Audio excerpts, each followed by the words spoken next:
কাল হাশরের ময়দানে আল্লাহ সুবহানাহু ওয়া তাআলা 7 শ্রেণীর ব্যক্তিকে আল্লাহর আরশের ছায়ার নিচে জায়গা করে দিবেন।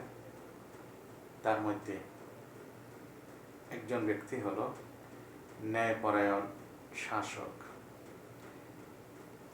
ন্যায়পরায়ণ শাসক সে ব্যক্তি যে কিনা রাষ্ট্রের পরিচালনা করে, কিংবা তার যতটুকু সীমা রেখা রয়েছেন, তার মধ্যে যতটুকু তার সীমারেখা রয়েছেন, সেই সীমারেখা অনুসারে সে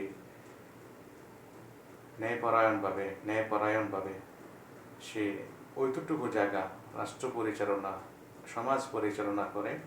তাকে আল্লাহ সুবহানাহু ওয়া তাআলা কাল হাশরের ময়দানে আরশের ছায়ার নিচে জায়গা করে দেবেন। সুবহানাল্লাহ।